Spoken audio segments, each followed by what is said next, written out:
I'm Harper, 29 years old. I've been so caught up in work that I've been single for over 10 years now. My mother started asking, "Haven't you found a good man yet?" I don't want to be single. I would love to find someone special to date or marry. So I jokingly told my mother, "My knight in shining armor hasn't come for me yet, so I guess I have to go looking for him myself." To my surprise, she arranged a blind date for me. It was set up by a staff member at her regular beauty salon. I was hesitant, but she said, "It's supposed to be casual." Apparently, it's not a formal blind date. A woman who goes to the same beauty salon as my mom was complaining about her son not getting married, and the thoughtful hairstylist introduced her to my mom. "Well, you don't have to get married, just meet him for now, but I hope he's a good person." I don't know what he looks like or what he does, since there's no profile of each other. All I know is what my mom heard from the hairstylist. Apparently, he's a salesperson. You know, the luxury car dealership near the bypass? He's a salesman there. I might go take a look, my mother said, clearly excited. I'm looking forward to this new encounter too. But unlike personal dating, blind dates involve considering each other's families and circumstances, since marriage is on the mind. That could put us at a disadvantage, or even lead us being avoided. "Mom, do they know about our situation? Some people might object because I'm from a single-parent home and I dropped out of high school." When I was in high school, my father, who ran a business, took his own life due to debt. The recession hit us hard, and he just wore out. My mother tried to support the family and company alone, but collapsed from stress and exhaustion. I was so worried about my mother that I dropped out of high school to protect her health and the company my father left. I worked desperately to rebuild the company. I thought we were going to go bankrupt, but now we have a small company with 10 employees. We manufacture and deliver specialized kitchen equipment, and we're on good terms with major hotel restaurants. I don't regret my choices, and there's no issue at work, so I don't worry about it. But since my mom feels remorse for not letting me graduate properly, I started attending an alternative high school last year. "Well, I think the hairdresser has told them. I explained everything, so they must have been fine with it when they contacted us," my mother said. "That makes sense." "Oh, Harper, you worry too much." And then came the day of the blind date. My mom and I went, thinking it was just a casual meet and greet, but the other family showed up, all dressed up. The mother was in a dress, and the father in a suit. They were dressed well enough to attend a wedding. My mom and I exchanged surprised looks at their level of sophistication. Is this what we were expecting? Are we okay with this? A shadow of doubt crossed my mind. As for my blind date, wow, so much perfume. How much did he put on? His hair was slicked back with hair gel. He's 47, but his hair is considerably receding. He's wearing an expensive-looking suit, but it doesn't suit him well, which is unfortunate. My mom and I dressed in casual, stylish suits, but nothing over the top. It seemed like there might have been some miscommunication. The other family stared at my mom and me, then suddenly smiled condescendingly. What's with this family? They give off a bad vibe. I didn't have a good impression from the start, but I kept a straight face, as is the social norm. We all introduced ourselves and sat down for the blind date. The restaurant was in a top-rated hotel, known for its delicious food. Lunch was reserved. The other family whispered amongst themselves. I was curious about what they were talking about, but after all, this was a blind date. To get to know the other person, I decided to strike up a conversation. "So, Mason, you work in car sales, right?" I tried to start a conversation by mentioning Mason's occupation, but Mason replied, "Not just any car. I'm a dealer for high-end foreign cars that ordinary people like you can't afford. I'm the top salesman every month. Even the chef of this restaurant is my client." Excuse me? He started babbling about things I hadn't even asked about. Leaking customer information is a big problem, and calling me an ordinary person who couldn't afford such cars was rude.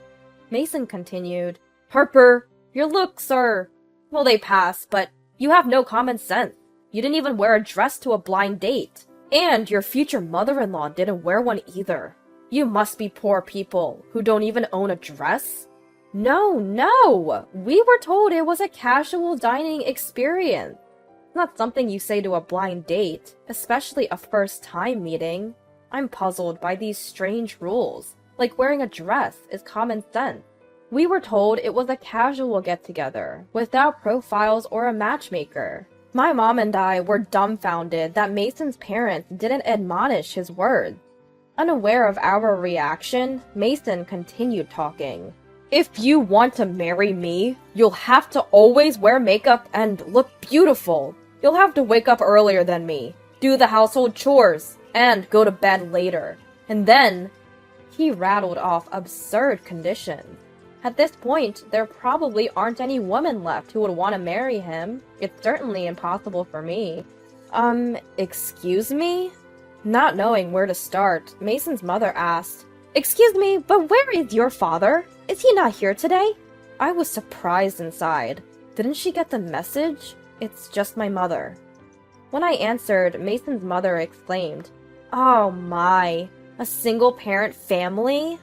and looked at the father and son exaggeratedly. Mason said, "That's quite a deduction." And his father added, "Why would you introduce a daughter from a single-parent family?" They spoke as if it was a terrible thing, right in front of us. What's wrong with this family? I've never seen such an uncivilized household. Unlike my gentle mother, I am a bit hot-blooded, and this made me angry. What's wrong with being from a single-parent family? It's not something the child can control, is it? I meant to ask calmly, but it came out sarcastic. Mason spouted an unbelievable theory. Single parent means divorced. People who divorce couldn't see their partner's true nature. They lack judgment. There's no way a child born from such a foolish parent would be decent. There are other reasons for single parenting, like illness or accidents, and even if it's divorce, what's wrong with that? My mother quietly said, "It's not this child's fault. She's from a single-parent family." I could see she was holding back her anger. Mason's tactless father asked, "So Harper, what's your highest level of education? You probably didn't receive a decent education in a single-parent home, right? Did you finish high school?" Mason's mother boasted, "Our son graduated from a private university," naming one I'd never heard of. "So where did you go, Harper?" Mason grinned infuriatingly. I really didn't want to say it, but lying would be pointless. I'm a high school dropout. A high school dropout? That's even worse than just graduating high school. See? There's nothing good in a single-parent home. Mason's father gloated. I couldn't hold back.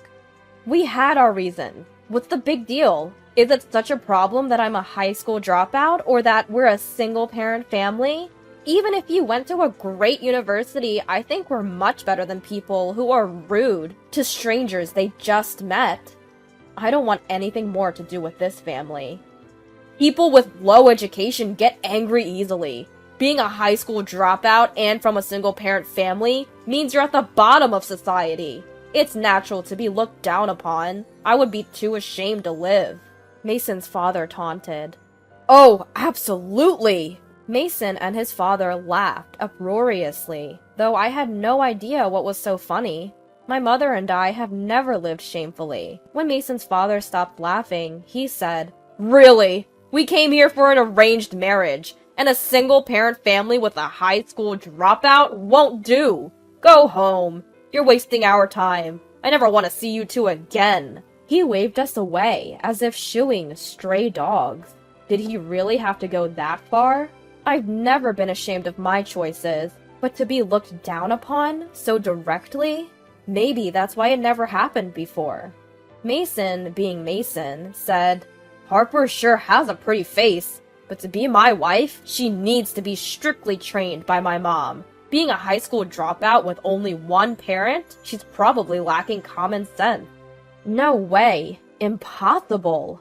A shiver ran down my spine, and I forgot my manners and yelled, "Who would marry you?"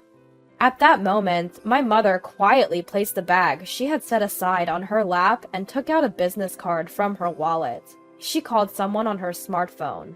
"Hello, this is Smith. I'm canceling the car I reserved last week. My daughter is on a blind date with your sales rep right now, but his father just said he never wants to see us again. We talked for over 2 hours last time, but he doesn't seem to remember my face.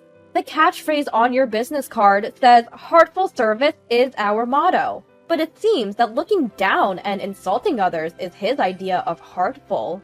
Please work on employee training as well. I'll never buy from you again, but I hope no one else has a bad experience." My mother slammed the phone down. Mason, his parents, and I were all shocked at my mother's fierce stance. When I asked, "What's going on?" my mother explained, "I wanted to know what kind of person Mason is, so I went to buy a car last week. I thought it would be a nice wedding gift if you two got married. Mason, you were the one who handled the sale, but you don't seem to remember. You're the lowest ranked salesperson, and you begged for help and added special options to the deal." My mother had gone with a male coworker who knew about cars. Mason spoke only to the male employee, and his attitude was pretty bad at the time.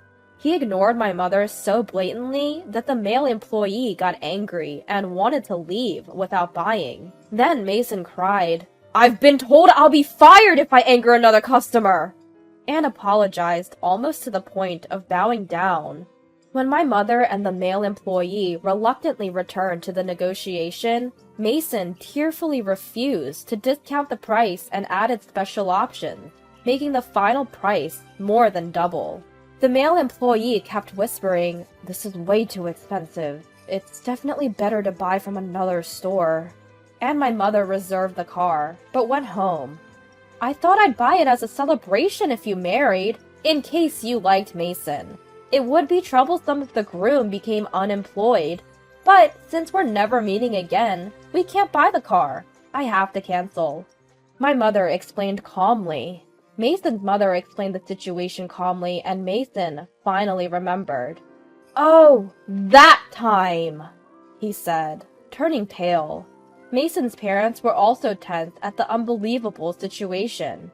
Mason blurted out, "That's a lie! There's no way a single-parent high school dropout family could buy a luxury car. You never intended to pay." My mother calmly replied, "I really intended to buy it, so I said nothing." But Mason screamed, "It's a lie! It's a lie!" Mason's father said, "Nonsense! There's no way our son is performing poorly." Mason's mother also yelled, "Our Mason is excellent, you lying mother and daughter." I was taken aback and said, "Please stop. Can't you be quiet? Aren't you embarrassed?"